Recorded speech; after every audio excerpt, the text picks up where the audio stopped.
Happening now, the search for a wanted burglary suspect continues in Chautauqua County. Plus, 2 people connected to the killing of a young Jamestown man have been sentenced. Well, the rain is going to come back in fashion for tomorrow, but could we see the first flakes of the season next week? We'll talk about what we know next as the News at Noon starts right now. Live and on demand, this is WNY News Now. This is WNY News Now with live breaking news. The search for a man accused of breaking into a hunting cabin in the town of Westfield is continuing. Thank you for joining us for WNY News Now. I'm Justin Gould. Chautauqua County Sheriff Jim Quattrone tells us deputies returned to the area of Route 394 and Martin Wright Road today after they received a tip the man was spotted in the area.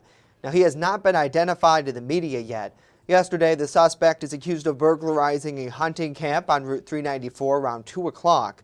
The man then fled from that location just prior to deputies' arrival. A search was conducted of a very large and vast wooded area, but investigators said that suspect was not found. They did locate a men's coat that contained a Pennsylvania driver's license. A short time later, a vehicle was found stuck on a well road near the house in question. That car was registered to the same man on that driver's license. Now, deputies do not believe the suspect is a threat to the public, but do think he could be in search of a vehicle to try to steal and leave the area. They're encouraging everyone to lock their cars and homes. Well, 2 of the co-defendants in the Dillon Ownbay homicide case were sentenced last week in Jamestown City Court. The Erie County District Attorney's Office, who oversaw the sentencing, tells our Matt Hummel that Michael Patterson will serve 5 years of probation after pleading guilty to second-degree attempted robbery. Officials say Patterson was involved in an altercation with Ownbay the night of his death in 2017 here in Jamestown. A youthful offender was sentenced to 1-year conditional discharge after pleading to a charge of 4th-degree criminal facilitation. A third man, Brandon Schwartz, will be sentenced in January after pleading to a charge of 4th-degree attempted criminal facilitation. Tavon Turner was sentenced last month to 21 years in prison after pleading guilty to first-degree manslaughter in that case.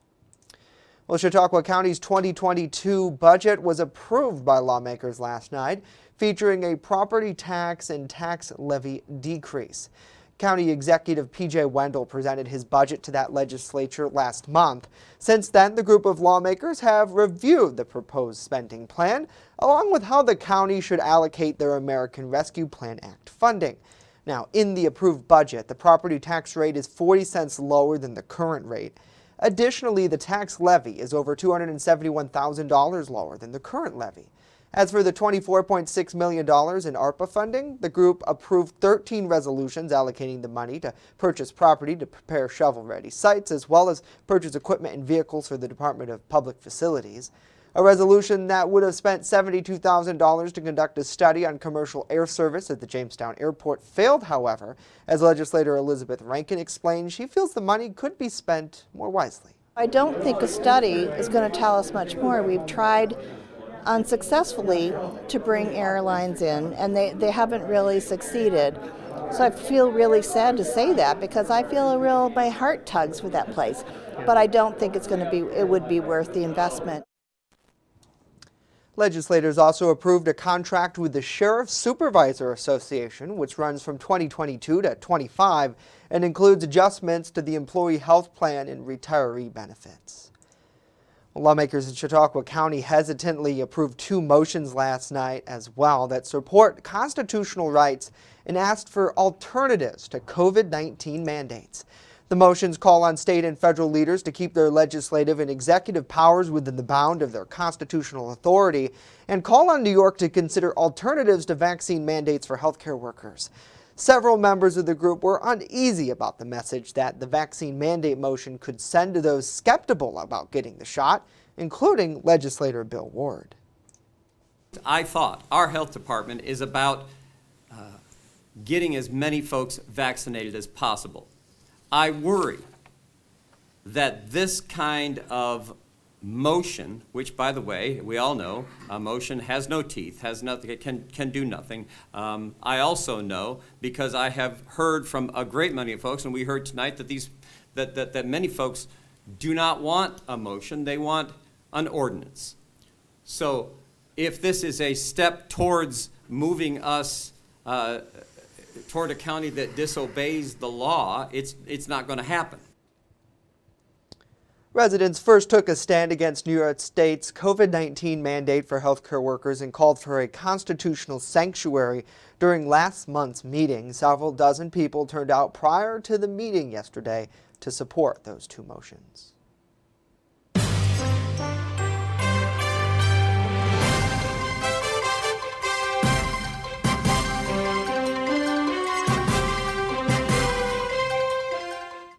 Both incumbents for Jamestown City Council at large are touting their accomplishments during their tenures, but as our Matt Hummel reports, they're aware there's more work to be done if reelected.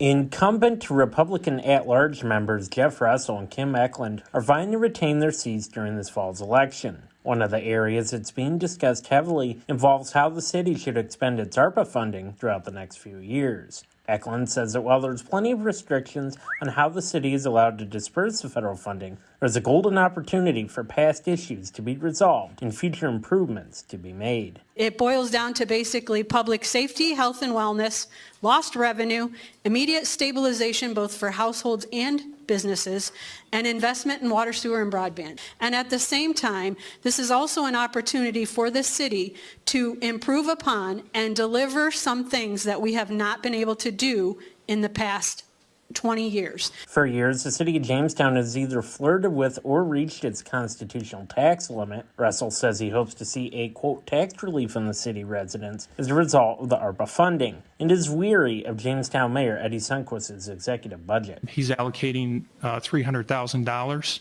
for possible reassessment in the city. The mayor's here tonight. I'll say this publicly, that I think if he reassesses the city of Jamestown and the citizens here, it's political suicide for him. We've already done that. People are paying a lot of tax money, and they don't want to see that again, especially the people that are buying houses right now. Drug use remains a major issue for the city of Jamestown. Russell and Eklund were both asked how they work to improve that area. Russell says that bail reform needs to be altered in order to address the drug epidemic locally. Basically, now if you are charged with an E felony or below, you're probably going to get an appearance ticket, and you might see the Jamestown City Jail for less than an hour to do some paperwork. Eklund also says that bail reform is a large component to the drug problem in the city. We know it's a disease, but we also know it's a very strong, tough, and ever-growing issue, both for the users as well as law enforcement to combat. You add into that, and Jeff probably could speak more eloquently about this, but bail reform. And the person who is selling the drugs is back on the street, and it's recidivism over and over and over again. Eklund, Russell, and Republican Randy DeVersa are fighting for the 3 at-large positions, which means the council would remain in Republican control if all 3 win. For WNY News Now, I'm Matt Hummel. Matt, thank you. We will carry live election night coverage breaking down the results next Tuesday when polls close. Our special coverage starts at 8 o'clock right here on WNY News Now and channel 716 on Roku. We sure hope you can join us. Thanks for joining us today for WNY News Now, broadcasting live. Let us know what you guys think about this story and more in the comments down below. Great to see Bill, good to see Patrick, Olivia, and Travis as well. Hopefully you all are having a great day. We appreciate you tuning in. Well, now let's get a first check of our weather forecast. Chief Forecaster Dakota Hunter joining us live with that. And boy, that's a beautiful shot over Olean there, Dakota. Yes, it is. The sun has started to come out today, and as I told you yesterday, you really want to enjoy today because today is going to be the last day of this. So again, we're going to see some rain coming on in for the day tomorrow. But the satellite and radar composite basically shows you that we are dry for today, and we're going to stay that way through the day today. And there we go. And you can see there nothing showing up on the satellite and radar composite. So it will be a nice day overall today. Now the high yesterday was 54. We started the day today at 38, 81 and 19 are the record highs and lows. So through the afternoon, generous sunshine. Just soak up every single bit of this that we can get, because we know it's not going to last long with a southeast wind 6 to 13, 57 to 65. Now we could see, I'll actually step back on the wall for this because this is important. We could see the first snowflakes of the season next week. We'll talk about what we know in detail next with that 7-day forecast coming up later in the show. Justin.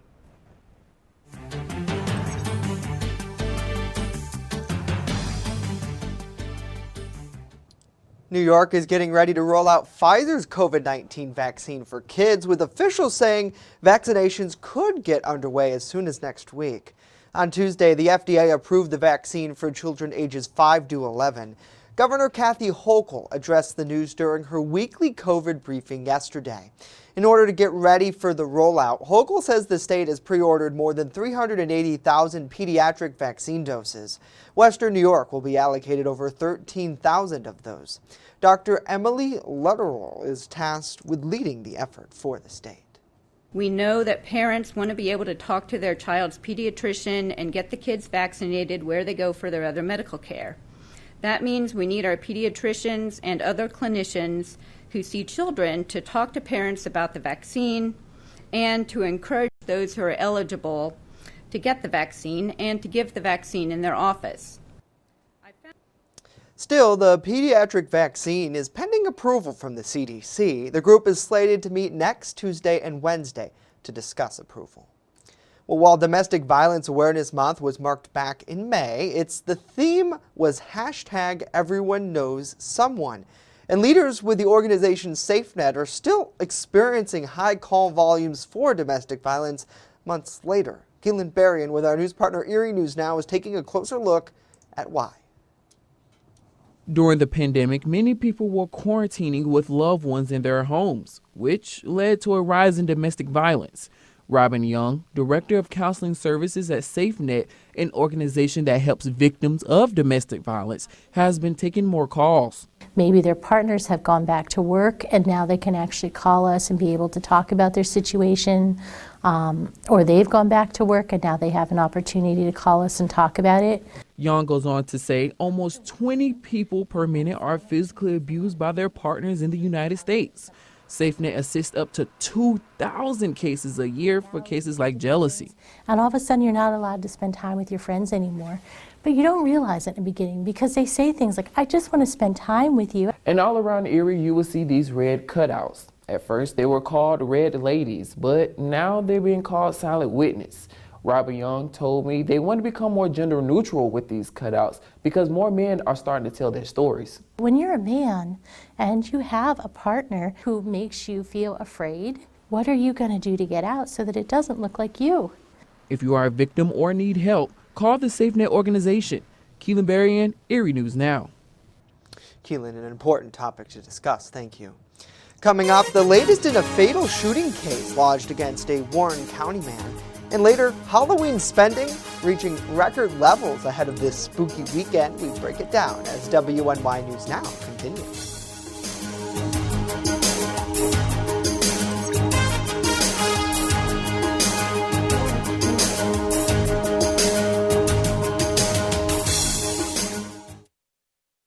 With coverage that matters, this is WNY News Now. Welcome to Honest John's Pizzeria, where you are the most important customer. Everything from freshly made subs to the best of pizza and wings, Honest John's has it all. And don't forget the ice cream!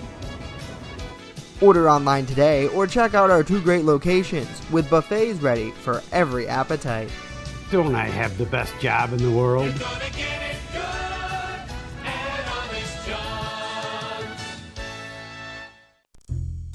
Located along the Amish Trail, the Randolph Retail Company offers a variety of clothing, jewelry, and gifts for any occasion. Offering uptown merchandise at small-town prices, our locally owned business balances quality and value. With complimentary gift wrap here at the Randolph Retail Company, we pride ourselves in personal service. Check out our Facebook page or stop in today at 127 Main Street, Randolph, just a 20-minute drive from Jamestown. What could you lose in a home fire? your possessions, your home, your memories. Don't let your world go up in smoke. Make sure you have working smoke alarms and practice an escape plan for you and your loved ones, because fire is everyone's fight. This message was brought to you by the Jamestown Fire Department and the Chautauqua Safety Village. EagleZip.com is your local one-stop shop for all of your home and business computer needs. Located on Fluvan Avenue Extension, just outside of Jamestown, EagleZip.com sells and services all brands of desktops and laptops, as well as servers and network equipment for your business. All new computer sales include transferring your data from your old computer, plus a 2-year warranty. Call EagleZip.com today. Stop by EagleZip.com today and let us make computers easy for you. You're watching WNY News Now, where coverage comes first. The 57-year-old accused of fatally shooting a man in Warren County earlier this year has pled guilty in the case. Court records obtained by WNY News Now reveal that Haggard Brewer has pled guilty to involuntary manslaughter in the death of Victor Van Telles III. Prosecutors claim that Brewer shot and killed Van Telles at a residence on Cold Springs Road in Spring Creek Township, that on the evening of March 29th. As part of the plea, the charges of criminal homicide and third-degree murder were withdrawn. The trial against Brewer was previously slated to get underway in December. Well, the New York State trooper is charged with second-degree murder in the death of an 11-year-old girl last year. The state's Attorney General's office announced that yesterday. The trooper Christopher Blonder has been indicted in the case. The girl's family says the officer rammed into their vehicle during a traffic stop, causing their car to flip over and crash in Alschler County. The AG says Trooper Boldner stopped the Goods family for speeding, but during that stop, the officer allegedly deployed pepper spray into the car.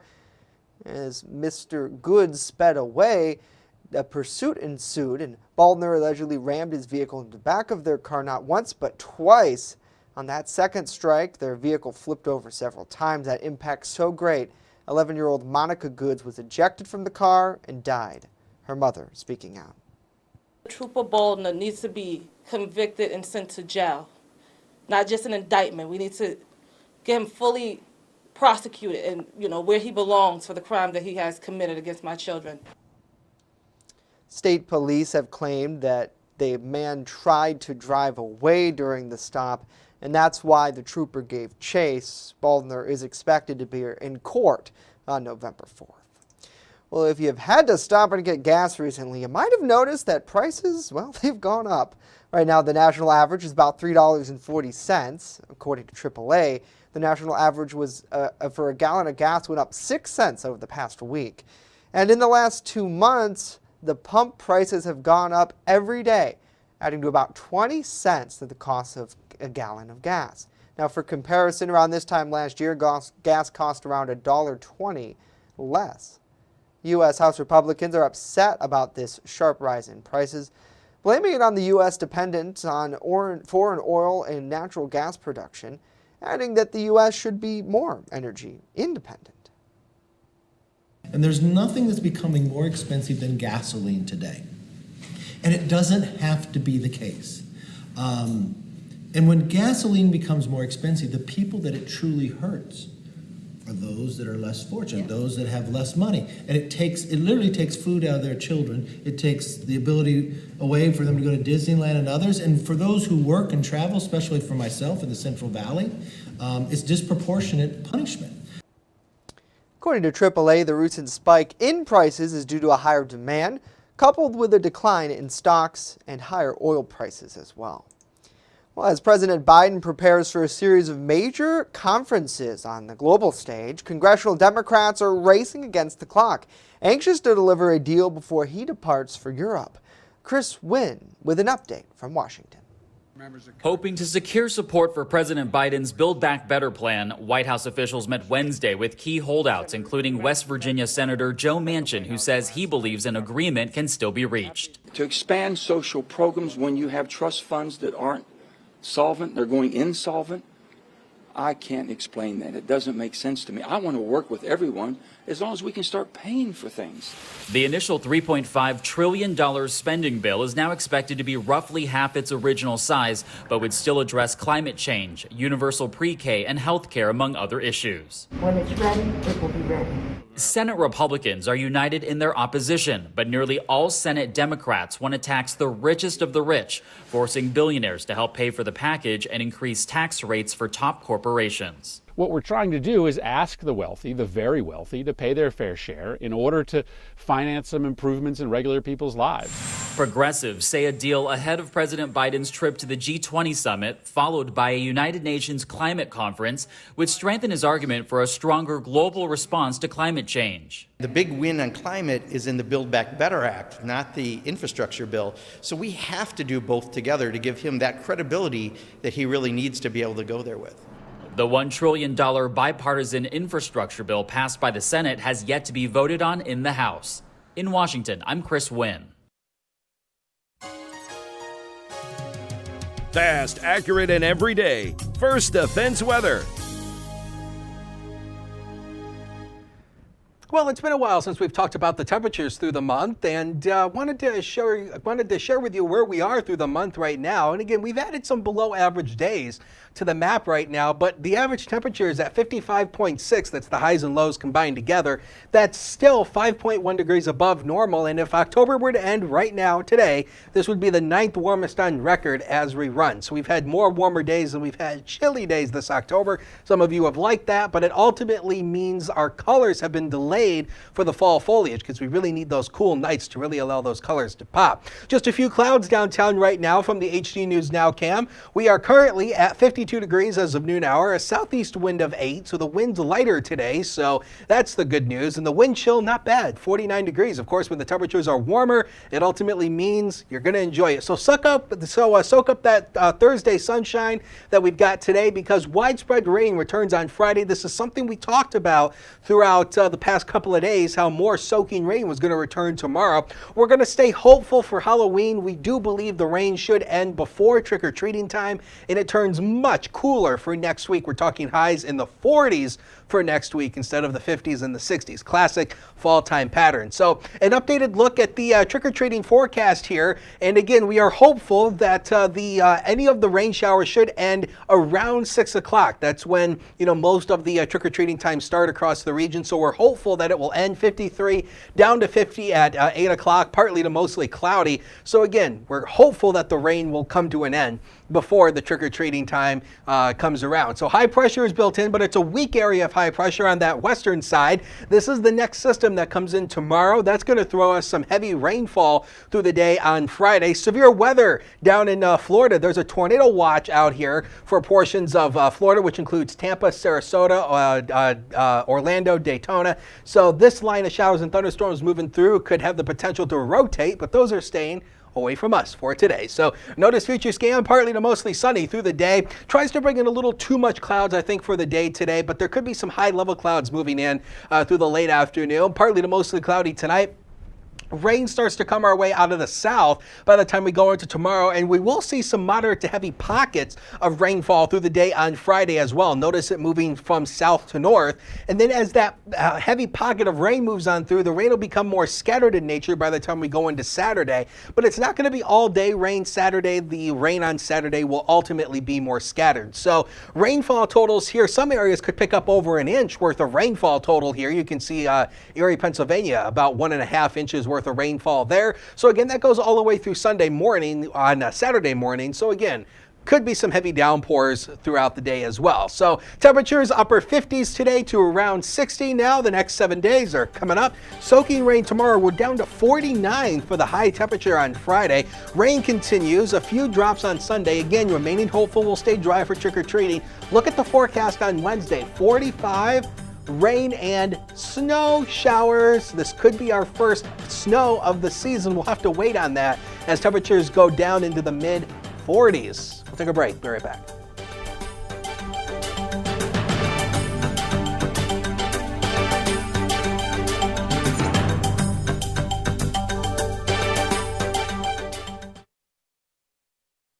With coverage that matters. This is WNY News Now.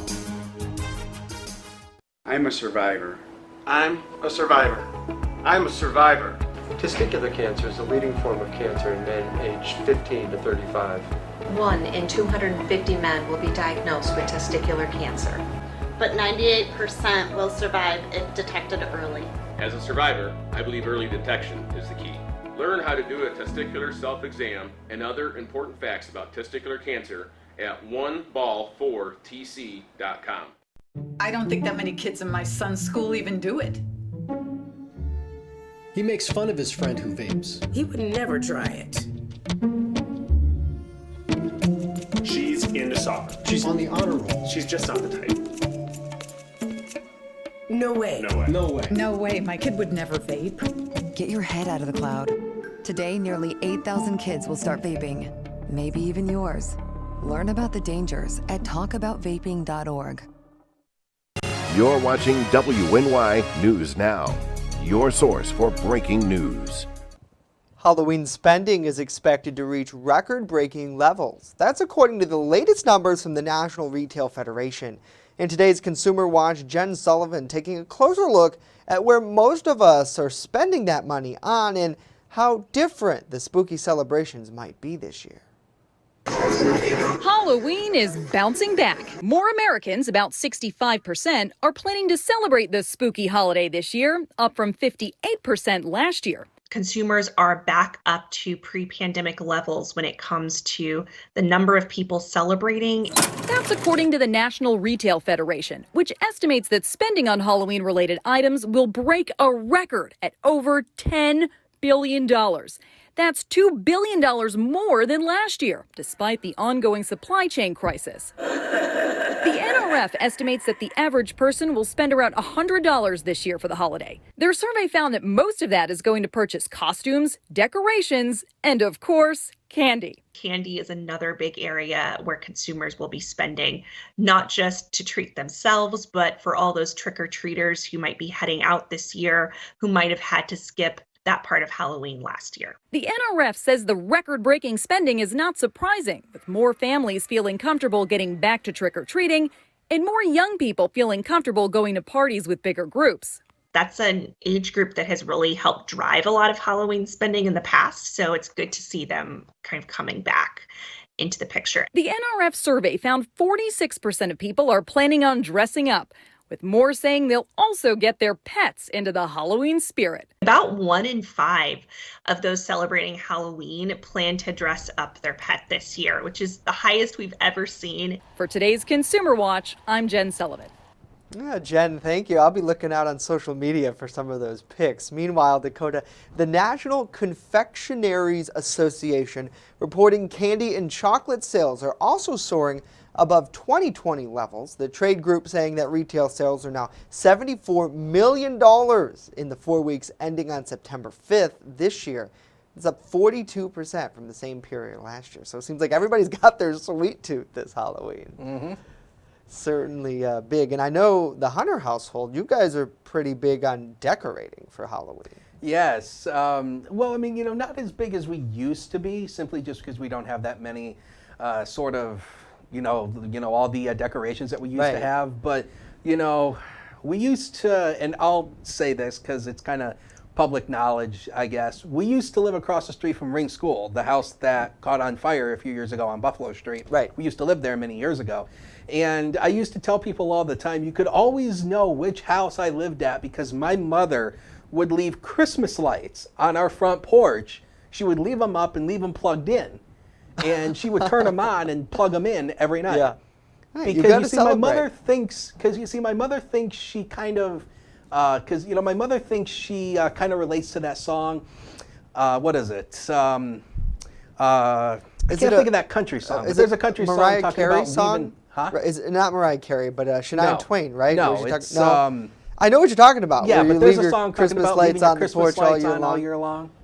My mother thinks she relates to that song. So producers have no idea what the song is either. Redneck Woman, Gretchen Wilson. There you go. I see Dakota knows everything about country. You jam out in here during the day. Great to see Roger, Pam, Valerie. Donna saying that she's not enjoying the snowfall and I don't think any of us are. Luckily, though, no snowfall this evening. Of course, if you missed anything we talked about, News 24/7 at WNYNewsNow.com. Have a great day. We'll see you back here tomorrow.